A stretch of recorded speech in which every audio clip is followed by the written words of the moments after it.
WhyGuru Ji ka Khalsa, WhyGuru Ji ki Fateh. So welcome to this Japji Sahib course. We're now in the third week. So just a bit of a recap. So we're going to be covering the first Bodhi today. So as Bhai Sahib mentioned last week, Bodhi means step. So the structure of Japji Sahib is that we've got a Mool Mantar and then we've got 38 Bodhiya, 38 steps. And these are the steps that help us merge to WhyGuru. So as we're reading these Japji Sahib, these steps get us closer and closer to WhyGuru. And we heard that Japji Sahib is a conversation between Guru Nanak Dev Ji and the Siddhs. So the Siddhs are a group of people who gain spiritual powers, who are using these powers to gain followers. And so Guru Nanak Dev Ji had a conversation with them, and this was recorded in Japji Sahib. We heard about the importance of Japji Sahib, that it's our spiritual breakfast. That not only do we have our physical breakfast of porridge, or for Rohanreed Singh, Weetabix, but we also have our spiritual breakfast. And not only is Japji Sahib the first prayer that we read in the day, but it's also the first prayer in Guru Granth Sahib Ji.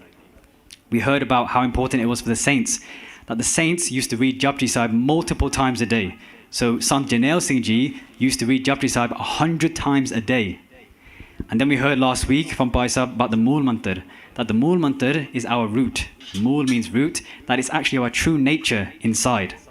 And that it starts with Ik. So there is only one in this whole universe. There is only Ik, there is only that WhyGuru.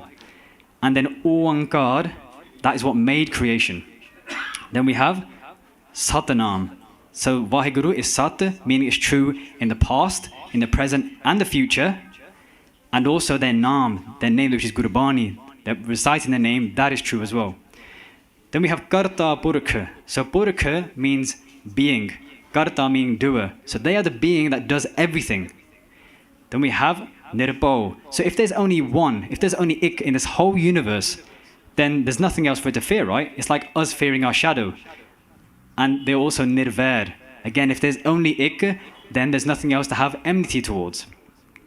They are Akal Purkha. Akal Murta. So they are the form. Murta means form. And Akal means beyond death, beyond time. And then we have Ajuni. So we're subject to this birth and death life cycle. But WhyGuru, that Ik, isn't subject to that. They are Ajuni. Then they are Sepang. So we need food to survive, right? Our car needs fuel, our phones need charging. But WhyGuru, they don't need anything else to sustain them. Gur Prasad. So this is all realized through the Guru's grace, their Prasad. Then we have Jap, the first instruction in Guru Granth Sahib Ji, that we are to recite this. Then we have Aad Sach, so they are true in the very beginning. The very beginning. Jug Aad Sach, they were true before the 4 ages that Bhai Sahib talked about last week. They are Hai Pi Sach, they are true right now. Nanak Hosi Pi Sach, that Guru Nanak Dev Ji says they are going to be true always in the future as well. So that's just a recap. And so the Siddhs, hearing these qualities of WhyGuru, the qualities of the root of themselves, that they said to Guru Nanak Dev Ji that we've got 4 methods that we use to try and merge with that one, to try and merge with WhyGuru. And so these Siddhs then proceed to ask Guru Nanak Dev Ji about each one of these.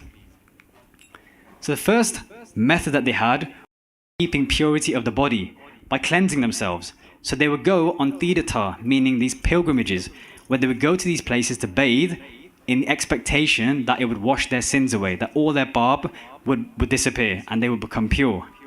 That, as Bhai Sahib mentioned last week, there was a caste system in India, a caste system of such inequality that these people who thought they were a higher caste, whenever they would go anywhere near those who they deemed to be a lower caste, that they would then wash themselves afterwards.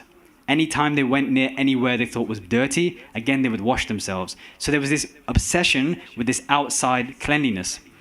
So what was Guru Nanak Dev Ji's answer to this method? So Guruji says, Soch hai, soch na hove, je sochi lakhvar. So soch hai, meaning bathing, to wash oneself, to have a shower, to have a bath, to bathe in the river. And in conversational Punjabi, we may think that it means to think. But in this context, Guruji is talking about bathing. So soch hai, by bathing, soch, that internal purity, na, does not, hove, happen. So by bathing externally, that internal purity does not happen. And Guruji says, Je sochi lakhavar. Je meaning even if. Sochi, one bathes. Lakh, 100,000. Var, times. So Guruji is saying even if one bathes 100,000 times. So if you look at that pankti, that line altogether, Guruji is saying that by bathing externally, that the internal purity doesn't happen, even if we were to bathe 100,000 times. And elsewhere in Gurbani, Guruji says, Soch kare, dinas aradat, man ki mail, na tan te jaat. So they say that Soch kare, that you can bathe dinas, day, aradat, and night. So you can bathe all day, all night, but man ki mail, that the mail, the dirt of the mind, man ki mail, na tan te jaat, that it doesn't go by washing the body in this way. And so just this concept of being internally pure, what is it that actually stops us from being pure? What is it inside of us that is making us impure? Anybody want to have a guess? Anybody? What is it inside of us that's stopping us from being pure? Hanji? Hanji? Can you say that a bit louder? Gal. Death. So that's a good one, because if something is sat, like WhyGuru, they are pure, they are true, they are not beyond death. But what is it inside of us, day-to-day basis? Hanji. Hanji. Excellent, Hanji. Ego. So ego, what Guruji calls Homer. So this ego is this sense of separateness, that I am separate from you, that I am separate from the world, that I am separate from WhyGuru. And Guruji calls this Homer. And Homer is made up of two words that Bhai Manpreet Singh talked about last week. So what does Ho mean? And do we remember? Someone shouted it, I heard. Right answer? I, Hanji. So Ho means I, and Me means, Hanji? Me. Very good. Thank you so much. So Ho Me means I, me, essentially saying I am. Right? And Guruji talks about 5 things that are feeding this Homer, 5 things that are feeding this ego, called the Panj Jod. So Panj, what does Panj mean? Yeah, 5, Hanji. And Jod, thieves, Hanji. So the Panj Jod, because they're stealing our true nature, our true root from inside of us. So, does anybody know what the Panj Jod are? Hanji. Oh, he smashed it. Oh, yeah. So we have Kam, which is desires. Krodh, which is anger. So when we're in anger, it's often because someone does something to us. Right? There's that duality, there's that separateness, right? We get angry because they have said something to us. Then we have Kam, we have Krodh, Lobh, greed. So greed, where we just want more and more of something, and often we'll do anything to get that. So people lie or they steal. Then we have Ahankar as well. So that's pride. So pride is where I think I am higher than you, that I think I'm better than you. And we have more attachment, where all of our possessions, all of our items, we think they're ours and we don't want to give them away. We don't want anybody else to have them. But what happens is, when they are taken away from us, we get in dukh, right? So we have Kam, Krodh, Lobh, Moh, Ahankar. And so, if we were just to take one example, one of these Panj Jod, and apply it to what Guruji is telling us, that they're saying that by bathing and bathing, that internal purity is not going to happen.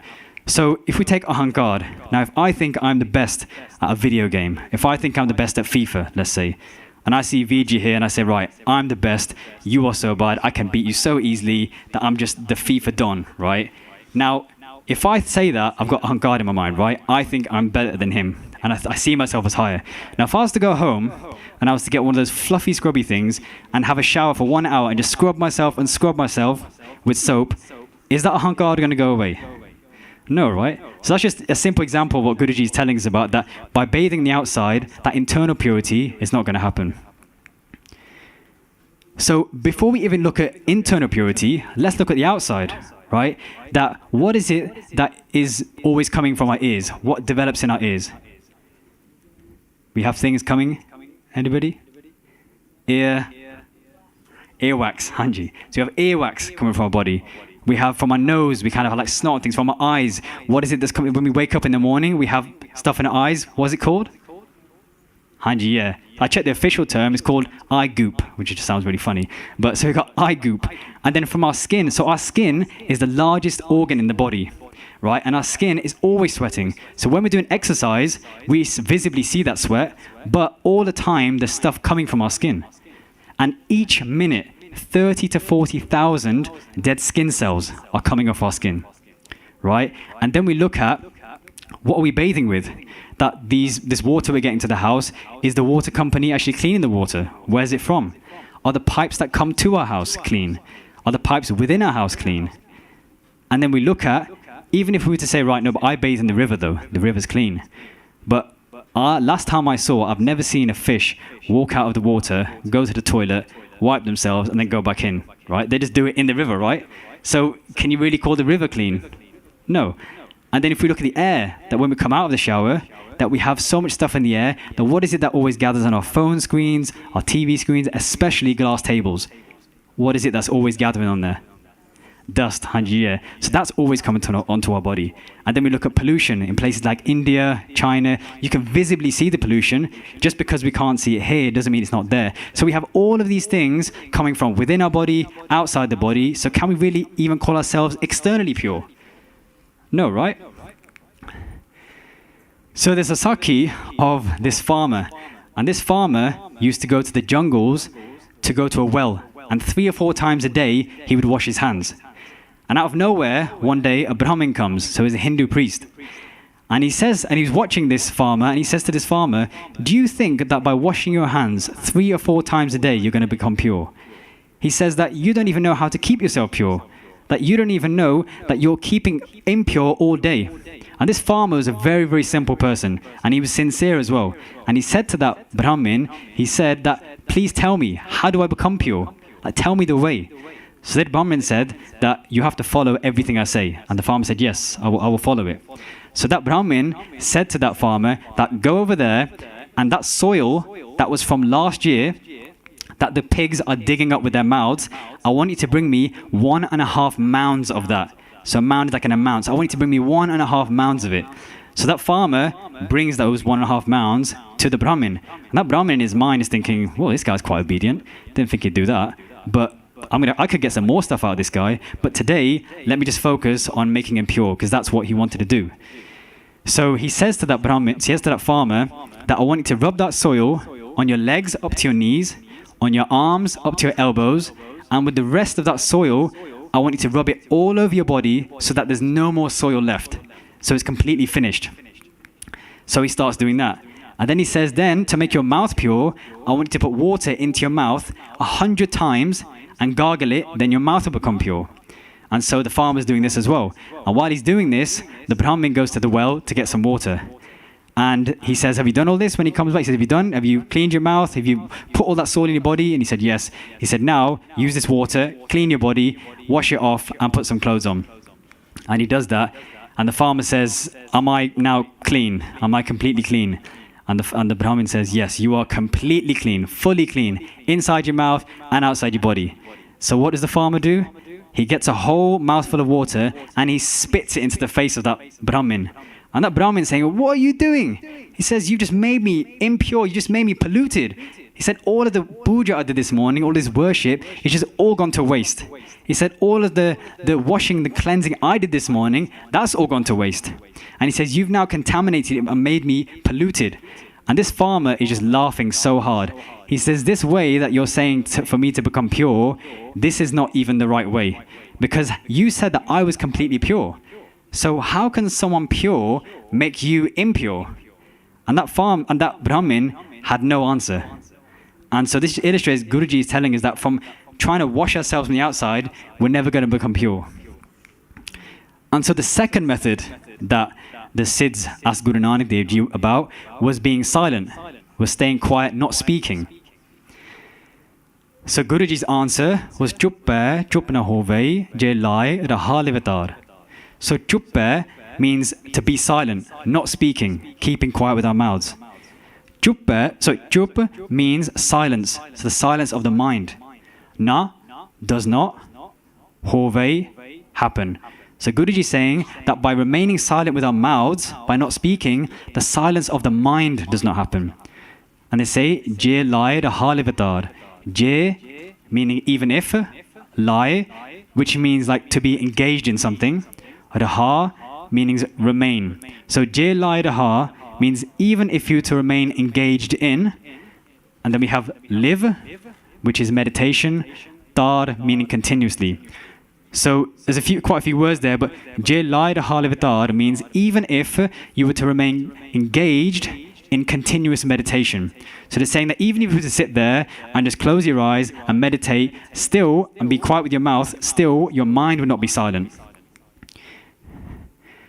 And so there's a Sakhi from Guru Gobind Singh Ji's time. And so Guru Gobind Singh Ji was in Anandpur Sahib. And there was someone who came to have darshan. He's called a Moni.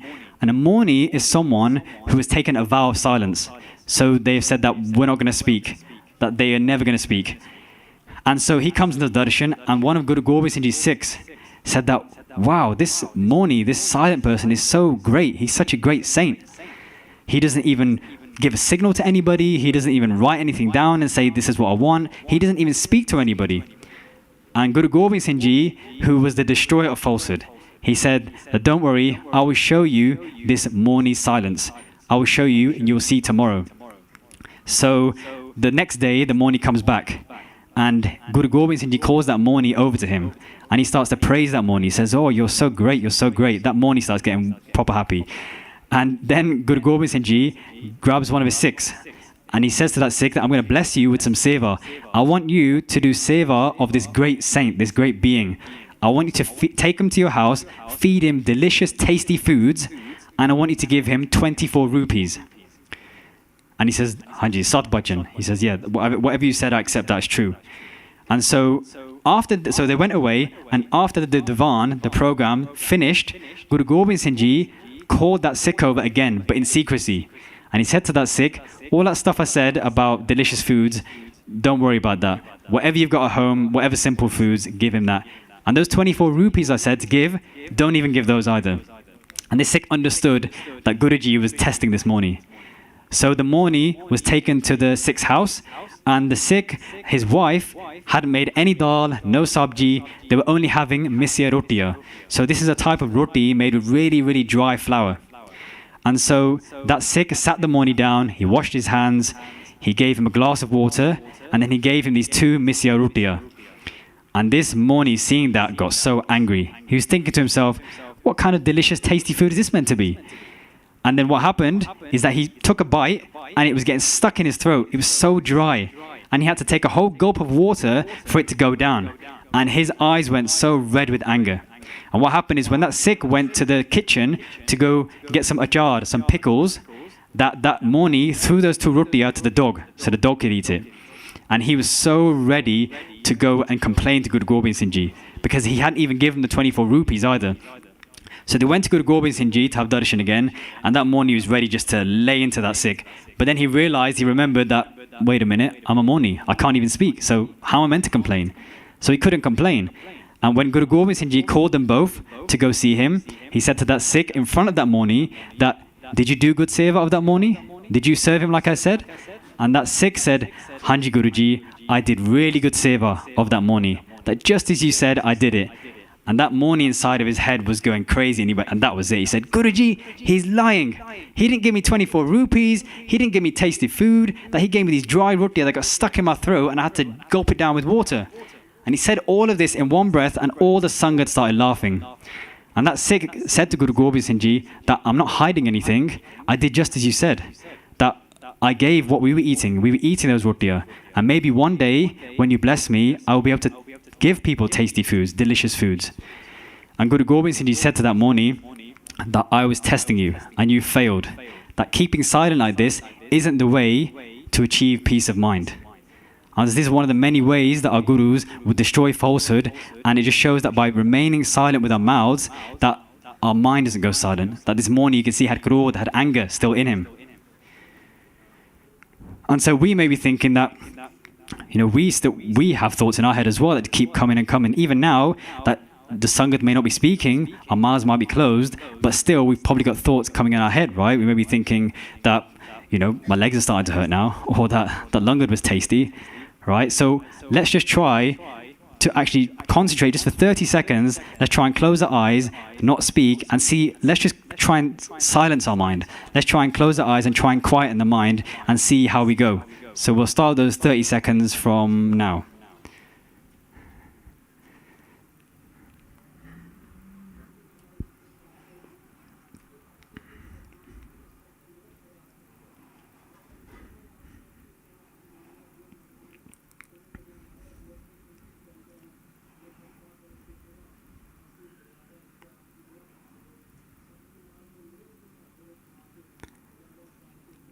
Now, put your hands up if you still had random thoughts coming into your head. Now, keep your hand up if you want to share what you thought. Everyone's went down.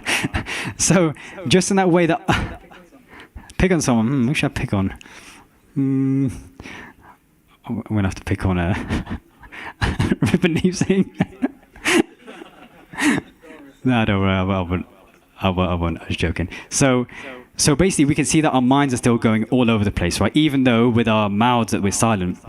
So when we're not focusing on something, this is when our minds are going all over the place, right? That when we watch a TV series or a movie, right, we can sit there for 3 hours and we can just be completely focused and our minds are quiet. I mean, people say sometimes, I wanted to sit down and I just want to switch off.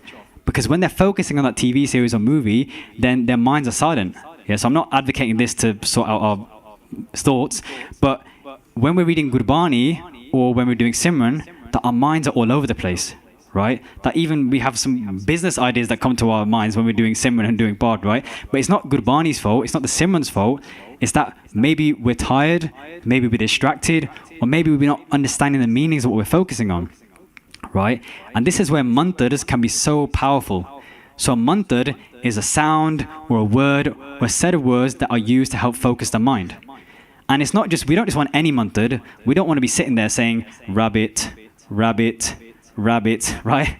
It's not going to really help much. We want a mantra that is going to help us focus our mind, but also focus it on WhyGuru.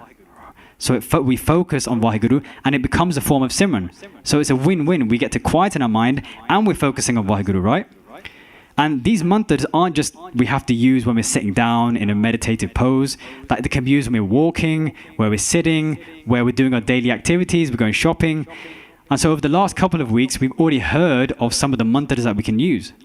That we have the Bij mantra, that seed mantra, and which is Ik Oankar. And Guruji says that Bij mantra sarva ko gyan, jo varna mein hai jape ko naam. So it's that Bij mantra, that Bij means the seed. That is the seed of the whole of Guru Granth Sahib Ji. That Bij mantra, sarva ko gyan. That in that Bij mantra is all the gyan, all the wisdom. They say, Joho Varna Mehe, that within the 4 castes. So like Bhai Sahib was saying last week, there was a caste system, and some of the people who were lower caste, deemed to be lower caste, couldn't even listen to Bard. They couldn't even listen to the scriptures. So Guruji is saying that within those 4 castes, Jape Ko Naam, that anybody can be blessed with that Bij mantra. Anybody can be blessed, and they can get all that wisdom that Guruji mentioned. Then we heard of the Maha mantra, which is Ik Oankar to Gur Prasad. Then we have the Mool mantra, Ik Oankar to Nanak Hosi Pi Sach. Then we have the Gur mantra, WhyGuru. That we can even say our Guru's names. Remember our Guru's name? We can say Tan Guru Nanak, Tan Guru Arjan Dev Ji, because Gur Paramesar Eko Jan. That the Guru and Paramesar, one of the many names that we can use for WhyGuru, Eko Jan, know them as one. And in Gurbani it says, Japyo Jin Arjan Dev Guru Phir Sankat Jon Garbana Ayo. That those who recite Guru Arjan Dev Ji's name, who remember Guru Arjan Dev Ji, Phir Sankat Jon Garbana Ayo, that they don't have to come back into the womb again. That they don't have to come back into the cycle of life and death. And also, we can use Gurbani, any pankti we want. That I was speaking to someone recently, and they said that when it came across certain panktiya, certain lines, that they found a connection. And I said, what you should do, you should embrace that connection and just repeat that pankti again and again, because the whole of Gurbani is Naam. And if you have that connection, you should embrace it. So we can choose any pankti we want, and whole of Guru Granth Sahib is Naam. So we've heard of just some of the tools that we can use to try and quieten our mind. So maybe in this next week that we can take one of these mantras, try one of these mantras, and see actually what effect it can have on our experience of our week, on the quietness of our mind. And maybe if there's time at the end of the Q&A next week, someone can share actually what's their experience been of the change that they've seen in their mind by trying these mantras. So we have the third way, which is remaining hungry by not eating, by starving oneself. That this was a very common practice. And even the Buddha, when they were on their search for enlightenment, that they stayed with a group of people where they starved themselves. And it came to such a point they were so hungry that you could touch their stomach and you could feel their backbone. And even they realized that this way wasn't the way, that the way of balance was a better way. And even today, many faiths, they do fasting. But we've got to look at actually why they're fasting. That when sometimes people do Ramadan, that they may not eat during the day, but in the nighttime, they're just stuffing themselves so silly so that in the daytime, they're all right, they're not hungry, right? Or during Ramadan, they'll fast, they'll be good during that time, and the rest of the year, then they're just going to carry on sinning and do bab, right? And there's even, like in the Hindu faith as well, where some wives fast for the health and well-being of their husbands, called Garva Jot. So again, those are for material things, right? So we just got to think, why are we fasting? And so Guruji, their answer was that Pukhya Pukhna Uttari Je Banna Puriya Par. So Pukhya meaning those that are hungry. Pukh, hunger. So Pukhya Pukh means those that are hungry. And it says Na. So the hunger of those that are hungry, Na does not, Uttari, get lifted. So the hunger of the hungry doesn't get lifted, doesn't go away. Je banna puriya par. So je, again meaning even if. Banna meaning tie up. Puriya meaning worlds. So worlds, not just this world, but all the worlds, par, the weight. So it's like even if you tie up all the world's weight, talking about material possessions, material wealth, all these items. So Guruji is saying that the hunger of the hungry won't go away even if you tie up all the weight of the possessions of all the worlds. And if we just look at it on a physical level first, that does our hunger actually ever go away on the physical level? That many of us may have experienced, I know I have plenty of times, where we eat so much and we're so stuffed and we have to like undo a couple trouser buttons because like our belly just like, it's just so stuffed, right? But then what happens after a few hours? We get hungry again, right? It doesn't matter how much we eat, that within a few hours' time, we're hungry again. That hunger just doesn't go away. And on this path as well, that this hunger, that this starving, it can be a hindrance, right? So I mean, I'm sure many of you, I know definitely when I've been doing Gurbani job or whether I've been doing Simran, that I'm so hungry, that my stomach's making all these noises and it's really hard to focus on path, right? That you're just thinking of that pain of that hunger. So it can actually make it more difficult. And then, being hungry can actually increase our hunger. Sounds a bit strange, but as an example, that when we're so hungry, when we go out to a restaurant or we order some food, that we're like, right, I'm going to order a large pizza, I'm going to order some potato wedges, order some garlic bread, and a large bottle of Coke. And like 4 slices in, we're like, oh, I'm so stuffed. I don't want to have any more. But because we were hungry, our hunger was just so much more that in a normal situation, we never would have ordered that. And if you're with your parents, they'll make you finish all of it because they say, we paid for that, so you got to finish it. And then, but if you look at the deeper meaning of this, what Guruji is telling us, they're saying that the Pukhya, the hunger of the hungry, is referring to the hunger of our desires. Right? That these desires that we're always searching for more money or these items or these adverts or whatever physical, whatever material objects that we're trying to get. And Guruji tells us that Sahasakate Lakhaka Uttatave Tirupatana Ave Maya Pache Pave. They say that Sahasakate, that we can earn 1,000. But what do? Uttatave, that we get up and run towards Lakh, 100,000. So we earn 1,000, but then we get up and run after 100,000. Tirupatana Ave, that Tirupata, that satisfaction, that satiation where we can say, right, I've had enough. That doesn't come. Na ave, Maya pache pave. Running behind, running after Maya. These material objects, these material possessions, these things that take us away from WhyGuru. On my own personal experience, that when I started work about 8 years ago, I started on a very low trainee salary. And every year we'd have like a pay review. And so at that pay review, I was thinking the first one, that if I get a bit more money, then I'll be happy. So they gave me a bit more money. And the next year I was like, well, if they give me some more money, then I'll be really, really happy.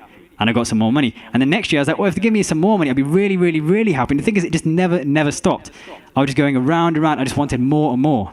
And the thing is, the world that we're living in, it makes us think like that, right? That we think about all the companies, the adverts, the commercials, social media, that they make us think that we have to have all of these things and only then we can be happy.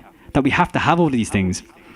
And again, from a different chapter of my life, before I got into Sikhi, that I was reading all of these different Western spiritual books. That they were like, the power of the mind and visualization and law of attraction. And I had this vision board where they say you get a board and you put all these things you want and like you visualize them every day and then you'll get them. So like I went on the internet and went on Tesla website, the electric car, like customized my £150,000 Tesla, all these different angles, like printed it out, put it on the board. Had like this mansion that was worth like £4 million, and I had a check that was written for £10 million with my name on it. So I was like all boosted, like put it on my wall. And every day I was looking at it and like, visualizing it. And then one day I kind of thought, you know what? If I get this £150,000 from somewhere, that when the new one comes out, the new car that's going to have even more range, it can go even further on one charge, or it's going to have even more features.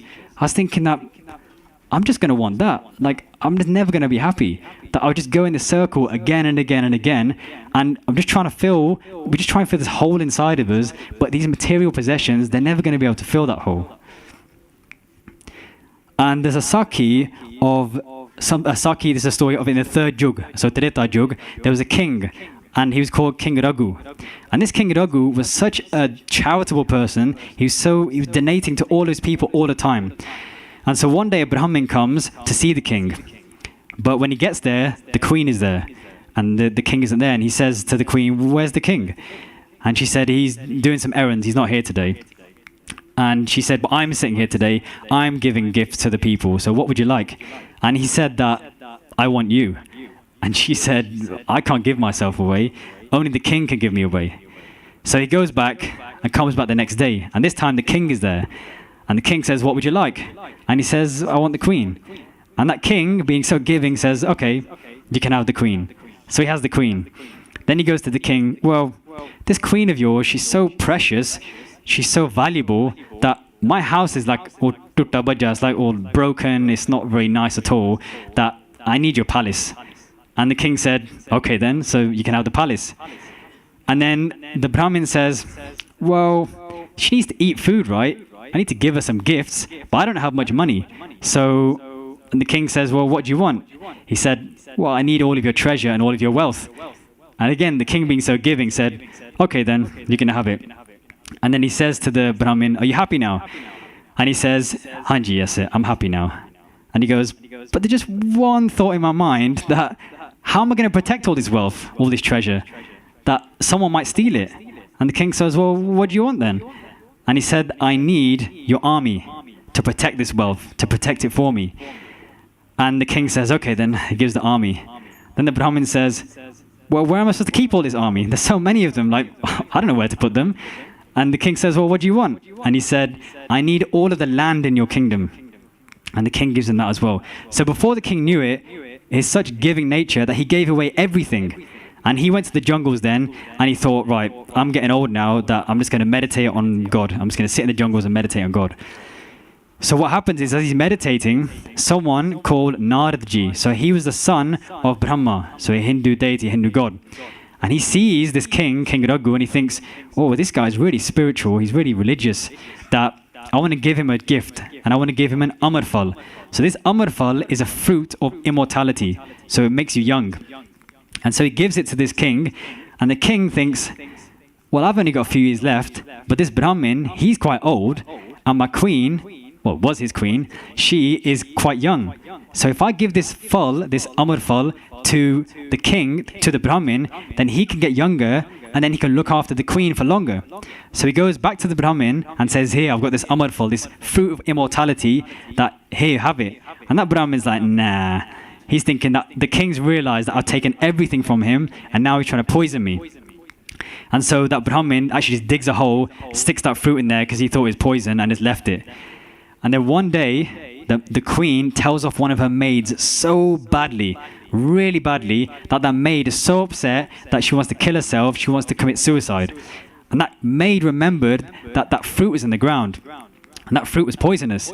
So she digs it up, she eats it, and then what happens is she becomes young. She was elderly before, and she became young. And that Brahmin, when he sees her, he says, "How did you become so young?" And she said, "Well, that fruit that was meant to be poison is actually, it really was the fruit of immortality. I've become young now." And that Brahmin's like, "Oh man, he was telling the truth." So he goes back to that king. He tries to find the king in the jungles. And he says to that king, "Look, I need one of those I need those fruit. I need another one of those." And the king Raghu said, "Like, I don't have any more. I was gifted to it by Naradji." So the Brahmin goes to Naradji and he says, "I need one of those fruits you gave to that king." And Naradji said, "I don't have one. I was gifted it me by Shivji." It's another Hindu deity. So he goes to Shivji, and Shivji said that I found it in the river. So the Brahmin, Naradji, and the King Raghu go to the river to try and find another one. And they come across a whole tree of these Amar Phals, these fruits of immortality. And on that tree, there's a sign, and it says that King Raghu, who gave away his Amar Phal, that he has now been gifted this whole tree of these fruits.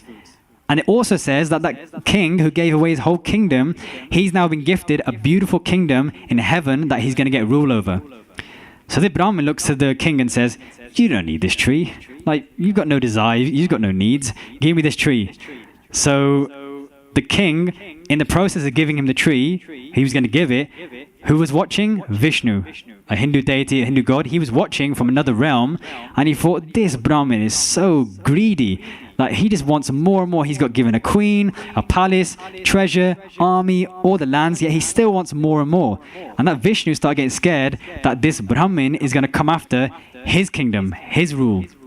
So what does Vishnu do? As that Brahmin is swimming to the tree, he uses his powers and he drowns that Brahmin and kills the Brahmin. And that was the Brahmin's punishment. And we can just think that he didn't stop after he had all of that kingdom. And just showing that that even if he had all of that stuff, that hunger inside of him never went. Right? And so we may be thinking that, we've got all these wants, we've got all these, desires in us, that we want all of these things. And Guruji even tells us that Daat Pyari Visriya Datara, that we have fallen in love with the Daat, with the gifts. But Visriya Datara, we have forgotten the giver. We've forgotten WhyGuru. So one way that we can use a method of gratitude, this can help us actually remove these desires. It can actually control the desires. Because gratitude, shukrana, is about thanking WhyGuru for all the things that we do have, that we've been given so much, and it's a form of Simran as well. We're remembering WhyGuru because we're remembering that they are giving us things all the time, and they have given us so much in the past as well. And when we do this, it really can just change our complete mindset. It can change our lives. That a lot of people in the world are in a state of lack, where they believe that they don't have enough. And it's because of all this advertisement, commercials, social media, seeing other people with things, or these companies, that they believe that until they get these things, that they're never going to be happy, that they don't have enough. And they're in suffering because of it. But when we move from being focused on what we don't have to focusing on what we have been blessed with, then we go from a state of lack into a state of abundance, that we realize that how much we have been given, how much we have from WhyGuru. And if we look at how we do on a daily basis, that sometimes the big things, we thank WhyGuru for the big things. Like, for example, we get a new job, or we get a new car, or we get that job we always wanted. And we should completely, 100% continue thanking WhyGuru for that. But it's often the small things that the real treasure can be in. The small things that we take for granted. And if we just think about every day when we come home, where we're coming home from work, or from school, or from university, or wherever we may be, or even going home today from this Gurukar, that when we reach home, we could say, thank you, WhyGuruji, for allowing us to reach home safely. that as we're about to go into our home, we can say thank you, WhyGuru Ji, for blessing us with a home, that we've got a roof over our heads. That as we're walking inside, we can say thank you, WhyGuru Ji, for blessing us with the ability to walk. And as we're looking around the house, we can say thank you, WhyGuru Ji, for blessing us with eyes that we can see. And when we realize it's warm inside, we can say thank you, WhyGuru Ji, for blessing us with heating. And as we're getting ready for bed and we go to do our toothbrush, that we can say thank you, WhyGuru Ji, that I can turn this tap and there's fresh, clean, safe water that comes from this tap. And we can say thank you, WhyGuru Ji, for blessing us with this toothbrush, with this toothpaste. And as we're getting ready and we're getting into bed, we can say thank you, WhyGuru Ji, for blessing us with a bed. And when we're in this mindset, when we're in this thankfulness, this shukrana, this remembrance of WhyGuru for everything they do and everything they continue to do, that it can actually change our mindset when we want to complain as well.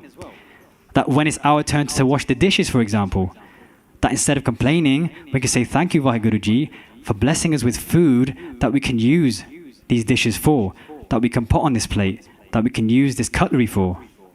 That when it's our turn to wash the clothes, we can say thank you, WhyGuru Ji, that you've blessed us with clothes that we can put on this body, that we can cover ourselves.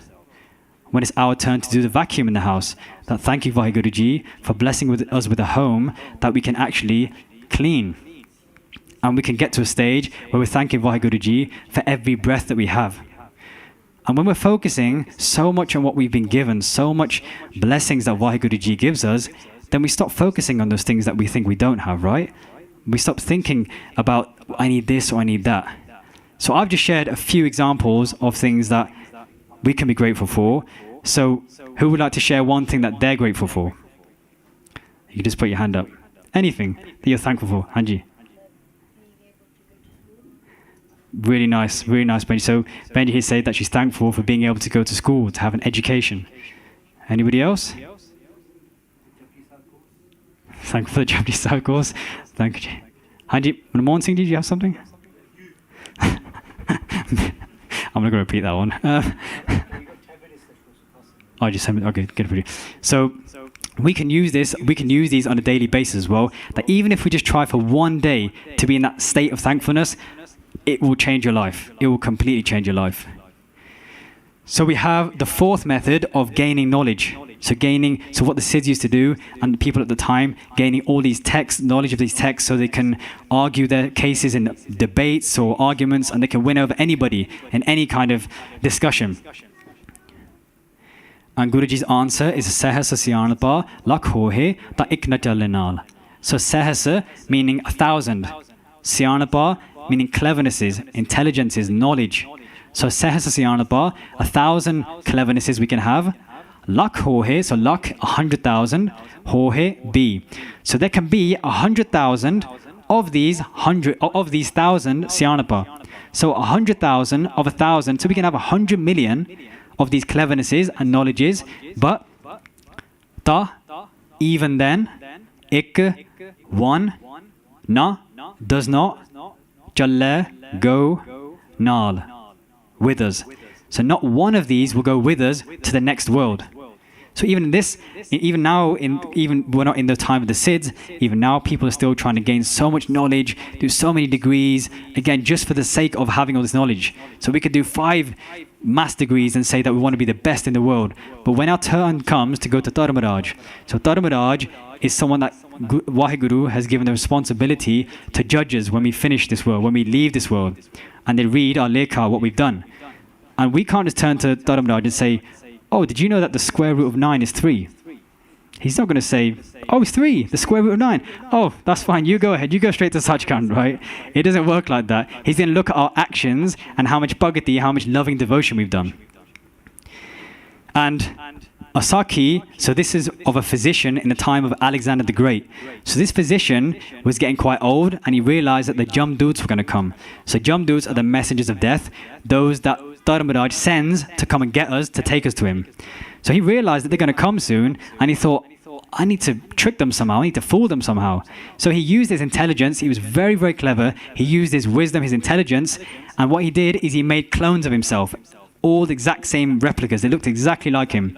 So when the Jamduts came, they were confused. They was thinking, there's so many of this guy, which one do we take? They couldn't figure out which one.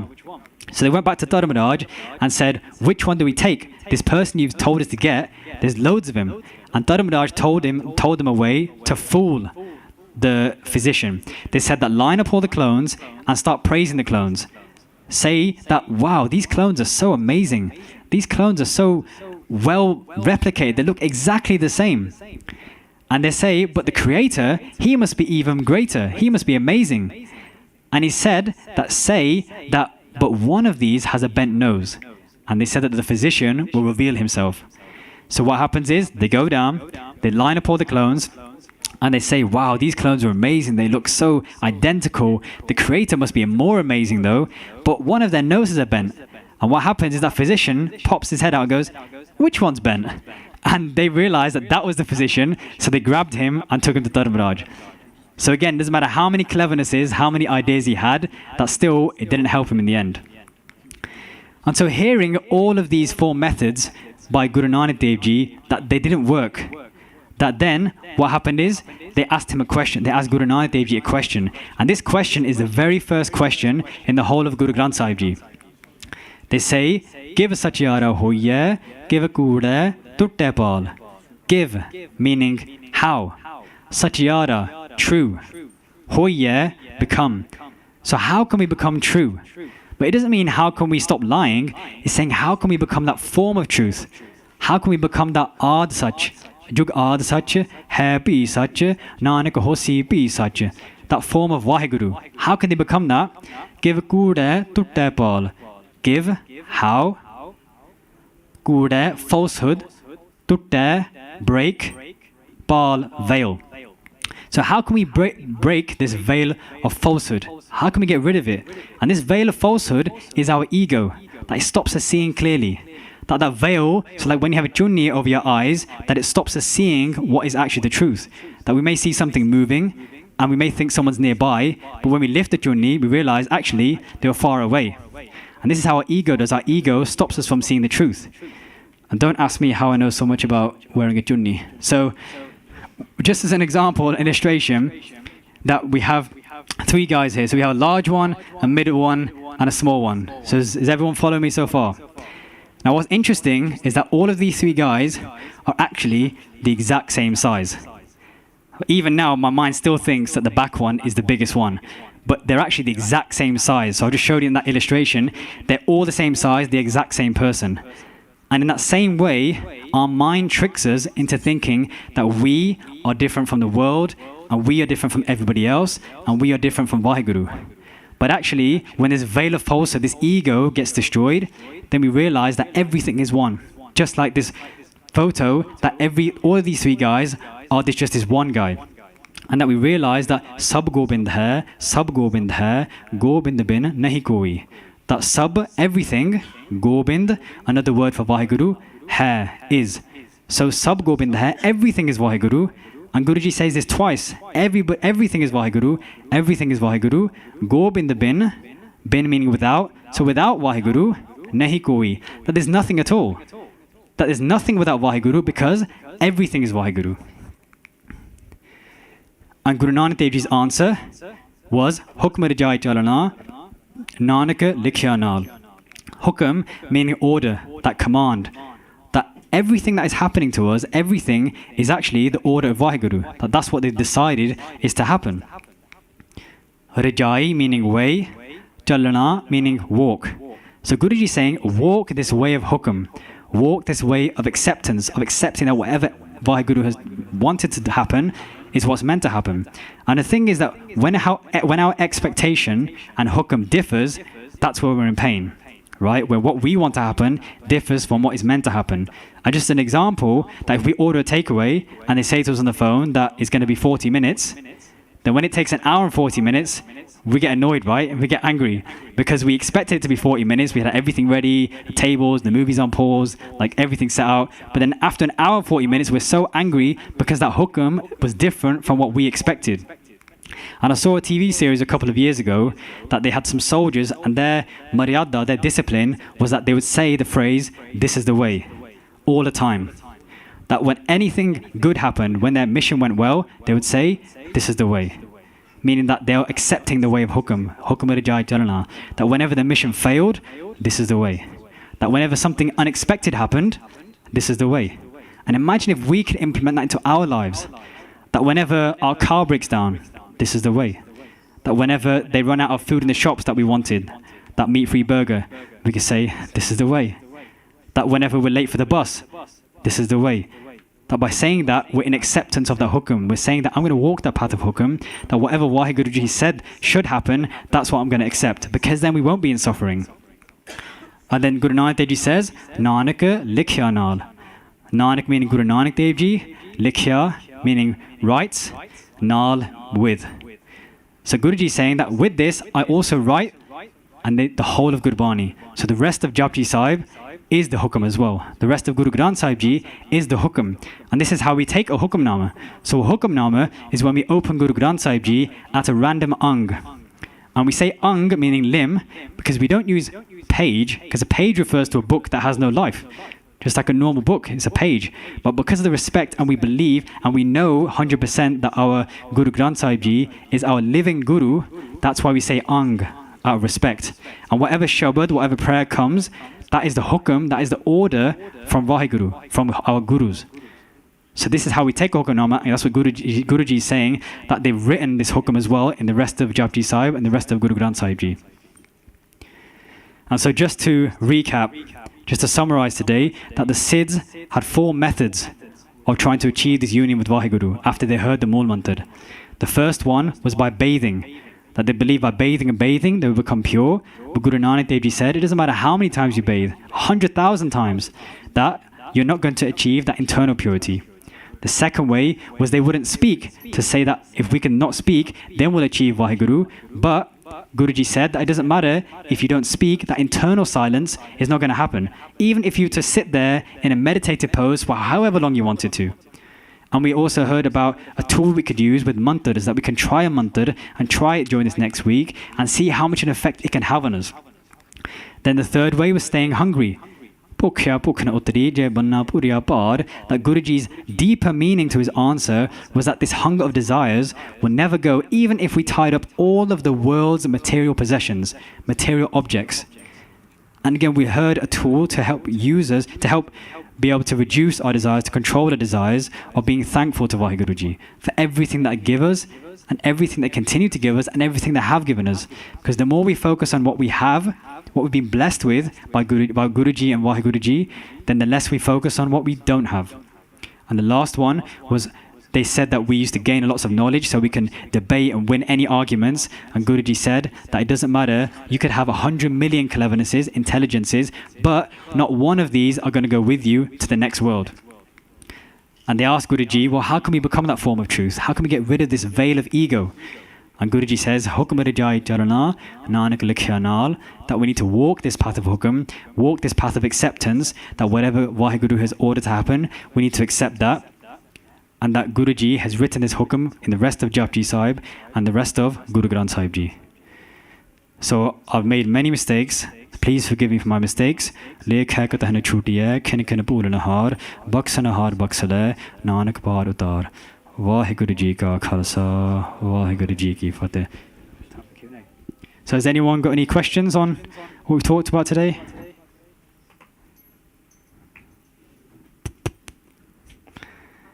Hanji. You know when you were saying that we worked and that when we all working, we have that motivation to do better, to get really paid and such. Hanji. Isn't that, even like when I've got kids here and I say to them, work hard, study hard, get on, I'll do this and that. And what you're saying, I understand because we don't attach to it. But how do you kind of say that to kids without, we want to push them to do best, to get money, to get all their dreams and purposes. So I think, correct me if I'm wrong, Ben, you're saying that we're trying to get our kids to, be successful in life, and is it contradicting what Guruji is saying about the hunger, or is it how are we kind of keeping that message? Hanji. Hanji. But I'm pushing them to say, if you want certain things in life, you have to work for it, and then you buy it and And I'm the same, when we're working, we're motivated, if we achieve certain things, we try to get paid and stuff. हाँ जी. But so how do you differentiate by making sure we're in line with not getting too attached? So did everyone hear Benny's question? So Benny's saying that how do we work towards something and try and be successful without getting too attached to the outcome of what we want, right? Is that correct? So one way to look at it is actually, what are the reasons why we want these things, right? That if we want to earn more money, be successful, that we can actually use it to help our Sikhi, right? That we can help us on this path, that actually we can earn more money to then actually help the world, right? That if you're successful, you can make such a big difference, right? If someone was a millionaire, imagine the difference they can make in the world, right? So for me, like, if we're thinking about earning money, we can have if we keep that in line what Guruji is saying, that we can have compassion, we can help the world, we can serve the world, that by actually working hard towards these. And even Sant Baba Harnam Singh Ji, in his book Sikh Kanhaiya, he said actually it's the duty of a Guru Sikh to actually be successful in this world, that be successful worldly and spiritual, because the more worldly successful we are, the more we can actually help the world as well. So like even in politics as well. I mean, imagine if we were high in politics, that we could have such a big difference even in India. I mean, if you think about the stuff that's happening in India and even the education system that's in there, they're teaching things such as, I can't even say it, like the stuff that they're saying such bad things about gurus, but it's because we're not actually politically powerful in India. So like if we train our kids and educate our kids to be successful so they can make a difference to the world, right? So that I think if we have that driving force of that actually we're going to help our Sikhi, improve our Sikhi, focus on what Guruji is saying, helping the world, then like I think that's a massive like motivation, right? That they can see all the suffering that's happening now and it's still happening, it's still going to happen, that if we focus so much, and there's nothing wrong with earning money, but if we can use that in the right way, right? If it was one thing spending it for ourselves and doing something that isn't going to be beneficial for our own spiritual journey and getting us close to Sikhi or helping the world, but 100% I think it's really helpful and really good to get our kids to actually be successful so they can make a difference. So does that help? Is that help at all? Anybody else? Anji? Something I wanted to say about the symbol.